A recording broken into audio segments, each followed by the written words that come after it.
వి gold trusted gold buyers తాకట్టులో ఉన్న బంగారాన్ని విడిపించి ఈ రోజు ఉన్న మార్కెట్ ధరకే కొనబడును. మరిన్ని వివరాలకు సంప్రదించండి 7710 77720. మోహన్ రెడ్డి గారి పిలుపు మేరకి రేపు 9వ తారీఖున యూరియా కొరతతోటి రైతులు వైఎస్ఆర్సీపీ నాయకులు అందరూ కలిసి మన ఆర్డీఓ ఆఫీస్ వచ్చినప్పటికీ తాడేపల్లిగూడలో ఉంది. ఆర్డీఓ గారికి రిప్రజెంటేషన్ ఇచ్చే విధంగా 9 గంటలకు ఇక్కడి నుంచి బయలుదేరి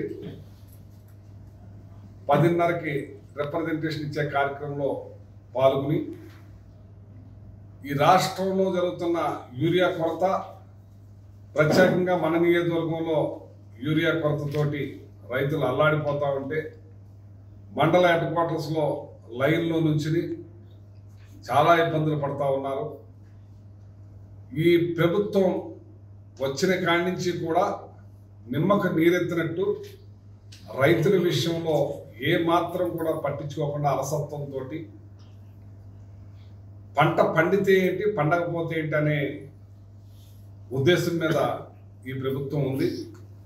రైతుల గురించి ఏ మాత్రం కూడా ఆలోచించకుండా ఉంది. కాబట్టి మరి జగన్మోహన్ రెడ్డి గారి టైంలో రైతుల్ని పండగ చేసి గ్రామ ఆర్బీకేలు పెట్టి ఆర్బీకేలోనే ఫెర్టిలైజర్స్ ఉండాలి, సైట్స్ ఉండాలి, మట్టి మరి నాణ్యత చూసే విధంగా ఉండాలి. అలాగే రైతుకి ఇబ్బంది లేకుండా కల్తీ లేని విత్తనాలు ఇచ్చే విధంగా కూడా ఆర్బీకేలు ఇచ్చే కార్యక్రమం చేసి రైతుని చేయి పెట్టి నడిపించి ఇత్తు కాడి నుంచి చేను కోసే వరకు ఆ ధాన్యాన్ని అమ్మే వరకు కూడా చేయి పెట్టి నడిపించిన ప్రభుత్వం జగన్మోహన్ రెడ్డి గారిది. అయితే ఈ రోజున రైతుని ఏ మాత్రం కూడా పట్టించుకోకుండా నిర్లక్ష్యం చేస్తూ వాళ్ళు ఉంటే ఏంటి లేకపోతే ఏంటి, రైతాంగం వల్ల మనకేంటి ఉపయోగం అనే ధోరణిలోకి ప్రభుత్వం వెళ్ళిపోయింది. ఇక్కడ ఉన్న అధికారులను కూడా ఏదైనా సరే నడిపించే నాదుడే ఆ రకంగా పడుకున్నప్పుడు ఇంకా అధికారులు ఏం చేస్తారు? ఇక్కడ ప్రజాప్రతినిధులు కూడా పట్టించుకునే పరిస్థితి లేదు. ప్రజాప్రతినిధి ఒక్కడే ఉంటాడు, దాని కింద నాయకులు వాళ్ళకు ఉండొచ్చు. ఆ నాయకులు కూడా బాధలు పడుతున్నారు. ఇప్పుడు ఇవాళ ఇచ్చేది ఆ నాయకులు కూడా వ్యవసాయం మీద ఆధారపడిన మనకి ఎక్కువ. ఈ రాష్ట్రంలో వ్యవసాయ పనులు చేసుకుని వ్యవసాయాన్ని పండించుకునే రైతాంగంతో ఈ రాష్ట్రం రైస్ బౌల్ అంటారు. అటువంటిది వైఎస్ఆర్ పార్టీలో కానీ, అటు తెలుగుదేశం పార్టీలో కానీ, జనసేన పార్టీలో కానీ, బీజేపీ పార్టీలో కానీ రైతాంగం మెజార్టీ రైతాంగం ఉంటారు, కార్యకర్తలైనా నాయకులైనా. అటువంటిది వాళ్ళకి ఇవాళ ఆ రైతాంగం అందరికీ కూడా ఇబ్బందులు పాలై ఎవరికి కూడా ఏమీ అందకుండా ఇవాళ చూడండి రోడ్డు మీద పడి కొట్లాడుకుంటున్నారు. నేను ఇంకేదో బస్ టికెట్లకేమో అనుకున్నాను, కానీ తీరా చూస్తే రైతులు, మహిళా రైతులు రోడ్డు మీద పడి కొట్టుకునే పరిస్థితికి తీసుకొచ్చారు. చెప్పులు లైన్లో పెట్టుకుని మరి భోజనం తినక అది తినక ఇచ్చే ఒక బస్తా కోసం అల్లాడిపోతున్నారంటే ఇవాళ ఈ రాష్ట్రం ఏ మాత్రం కూడా రైతుల విషయంలో పట్టించుకోకుండా, ఒకసారి మాత్రం రైతుగా మినిస్టర్ అచ్చెన్నాయుడు గారు మాకు షిప్ వచ్చేస్తుంది, ఆల్రెడీ డెలివరీ అయిపోతుంది, మొత్తం మందు వచ్చేస్తుంది, మన యూరియా అంతా కొరత లేకుండా అయిపోతుంది. ఎక్కడ ఒక షిప్ కూడా వచ్చిన దాఖలు లేవు. ఆ యూరియా వచ్చిన దాఖలే లేకుండా ఇవాళ ప్రైవేటు పరం అవుతుంది. అంటే దళారీలు పెరిగిపోతూ ఉన్నారు. ఇవాళే చూశారు పేపర్లో. మరి ఇవాళ టమాటా ధర చూసేటప్పటికీ కోసిన కూలీ రేట్లు కూడా రాక పొలంలో వదిలేస్తున్నారంట. ఉల్లిపాయ కూడా దారుణంగా అయిపోయి ఉల్లిపాయ కూడా తీయలేని పరిస్థితిలో రైతాంగం మరి కర్నూలులో అల్లాడిపోతూ ఉన్నారు. చీనే ఏదైతే బత్తాయిలు ఉన్నాయో అవి కూడా మరి మార్కెట్ లేకుండా పోయింది. కానీ మార్కెట్లో మాత్రం 50 రూపాయలు బస్తాయిలు ఉన్నాయి, మరి 25 రూపాయలు ఉల్లిపాయలు ఉన్నాయి, 40 రూపాయల దాకా టమాటా ఉంది. కానీ మధ్య దళారీ దోచుకునే పరిస్థితికి ఈ ప్రభుత్వం. ఎప్పుడు కూడా జగన్మోహన్ రెడ్డి గారు దళారీ వ్యవస్థను పక్కన పెట్టి రైతు పండించిన పంటకు ఆయన గిట్టుబాటు రావాలని చెప్పి రైతాంగం గురించి ఆలోచించిన ఏకైక ముఖ్యమంత్రి జగన్మోహన్ రెడ్డి. ఎప్పుడు కూడా రైతు పక్షపాతిగానే ఉన్నాడు. కానీ రైతు అంటే కూడా ఇష్టం లేని వ్యక్తిగా చంద్రబాబు నాయుడు ఉన్నారు. వ్యవసాయం వేస్ట్ అంటాడు ఆయన ఎప్పుడు కూడా.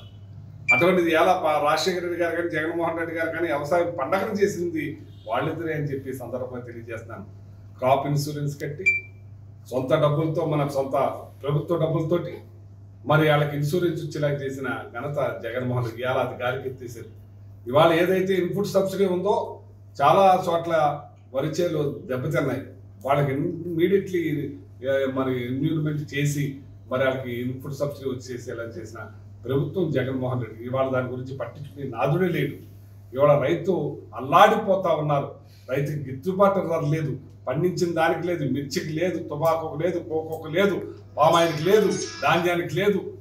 ప్రతి ఒక్కటి కూడా గాలి కుదిరేసి ఏ మాత్రం కూడా రైతాంగం గురించి ఆలోచించకుండా అమరావతి అమరావతి అమరావతిలోనే ఉన్నారు. కానీ ఇవాళ ఈ రాష్ట్రానికి రైస్ బోల్ మరి రైతులు కాబట్టి వాళ్ళని పట్టించుకోవాలి, వాళ్ళకి అన్ని కూడా అందించాలి. ఇవాళ కూటమి ప్రభుత్వం. ఇవాళ మేమంటే సింగిల్గా ఉన్నాం. మేము ఇంకా ప్రభుత్వాన్ని కేంద్రాన్ని మరి అడగటానికి డిమాండ్ చేయటానికి లేదు. కానీ మీకు డిమాండ్ చేయడానికి కొంత మీరు కూటమిలో కలిసి పోటీ చేసి గెలిచారు. మీరు డిమాండ్ చేసి తెచ్చే అవసరం ఉన్నా మీరు పట్టించుకోవట్లేదు. ఇవాళ పక్కన కర్ణాటక రాష్ట్రంలో మన మామిడికాయ దగ్గర 14-16 రూపాయలు రేటు కొనేలా కేంద్రాన్ని తెచ్చుకుని అమ్ముకున్నారు. అక్కడ పక్కన మన కర్ణాటక. ఇక్కడ 2 రూపాయలకు కూడా రోడ్డు మీద పడేసే పరిస్థితి తెచ్చారంటే మీరు ఏ మాత్రం కూడా రైతు గురించి కేంద్రం దగ్గర మాట్లాడి కేంద్రంలో గిట్టుబాటు ధర తెచ్చే పరిస్థితి లేకుండా ఇవాళ మీరు మీ ఎమ్మెల్యేలు దోపిడీ ప్రతిదీ కూడా దోచుకో పంచుకో. మేము ఎవరికనే అనలేదు. ఇవాళ వాస్తవాలు. ఇవాళ ప్రతిదీ రూపాయి సంపాదించుకోవాలి, ఎలా సంపాదించుకోవాలనే పని మీద పడిపోయారు. కానీ ఏ మాత్రం కూడా ఈ రైతాంగాన్ని మనం ఆదుకోవాలి, ఈ రైతులకి మేలు జరగాలి, ఈ రైతులకు మంచి చేయాలనే ఆలోచన లేకుండా ఉండబట్టే రేపు 9వ తారీఖున రైతు పోరుబాట ప్రకారంగా మరి ఆర్డీఓ ఆఫీసులో రిప్రజెంటేషన్ ఇచ్చే కార్యక్రమాన్ని రాష్ట్ర వ్యాప్తంగా పెద్ద ఎత్తున తీసుకుని చేస్తున్నామని చెప్పి సందర్భంగా తెలియజేస్తున్నాను. ఇక్కడ ఏ మాత్రం కూడా పట్టించుకునే అంటే పైన ముఖ్యమంత్రి శ్రద్ధ చూపిస్తే కింద నాయకులు శ్రద్ధ చూపిస్తారు. వాళ్ళ పైన నాయకుడే పట్టించుకునే పరిస్థితుల్లో ఉంటే ఏ మాత్రం కూడా ఆలోచించకుండా చేస్తున్నారంటే ఇది అర్థం కాకుండా ఉంది. ఈ రాష్ట్రానికి రైతులు అల్లాడిపోతున్నారు, రోడ్డున పడ్డారు, బాధలు పడుతున్నారు. ఇప్పటికైనా సరే మీరు ఆలోచించి ప్రభుత్వం మరి తీసుకునే చర్యలు తీసుకోకపోతే ఇది చాలా దుర్మార్గం అని చెప్పి సందర్భంగా తెలియజేస్తున్నాను. ఇక్కడ నాయకులకు కూడా చెప్తున్నాను నేను. ఇక్కడ మీరు డబ్బే కాదు, మీరు సంపాదనే కాదు, ఆర్కే ట్యాక్సులు కాదు, ప్రతి దానికి ఆర్కే ట్యాక్స్, అపార్ట్మెంట్కి ఆర్కే ట్యాక్స్, ఇళ్ళ కట్టుకునే వాళ్ళకి ఆర్కే ట్యాక్స్, మరి గేదెలు ఆవులు కోసేదానికి ఆర్కే ట్యాక్స్, ప్యాకెట్లు ఆడిస్తానికి ఆర్కే ట్యాక్స్, మరి క్రికెట్ బుకింగ్లకి ఆర్కే ట్యాక్స్, మున్సిపాలిటీల్లో ఆర్కే ట్యాక్స్, ప్రతి పన్నుకి ఆర్కే ట్యాక్స్, పంచాయతీల్లో ఆర్కే ట్యాక్స్, అన్ని RK tax, RK T tax కూడా మొదలైంది. ఇప్పుడు ఆర్కే టీ మీరే అర్థం చేసుకోవచ్చు. తర్వాత ఇంత దారుణంగా దోపిడీ ఇది మేము చెప్తాం కాదు. మరొకసారి మొన్న కూడా చెప్పాను, ఇప్పుడు కూడా చెప్తున్నా. మీ సాక్షాత్ మీ పార్టీ వాళ్ళు ఉన్న వాళ్ళే డిమాండ్ చేసి బల్ల గుర్తు చెప్తున్నారు. ఒక మంత్రి అయితే ఒక గదిలో తీసుకుని ఒక గదిలో మరి సరసాలాడే కార్యక్రమాలు చేస్తారని మీ వాళ్ళే మాట్లాడారు.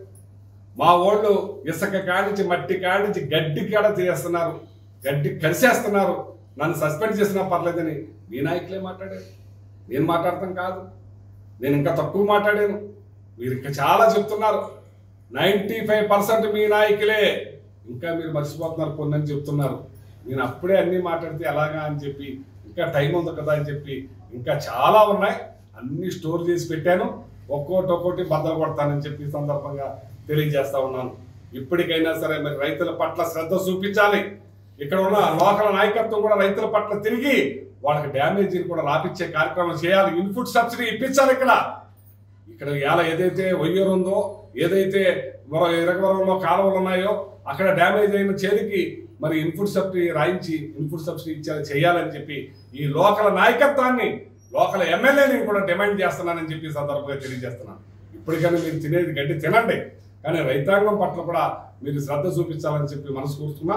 రేపు 9వ తారీఖున పెద్ద ఎత్తున మన వెళ్ళి ఆర్డీఓ గారికి మరి ర్యాలీగా రిప్రజెంటేషన్ ఇచ్చే కార్యక్రమం చేస్తామని చెప్పి సందర్భంగా తెలియజేస్తాం. For latest updates on India-Pakistan tensions, download RTV Live app.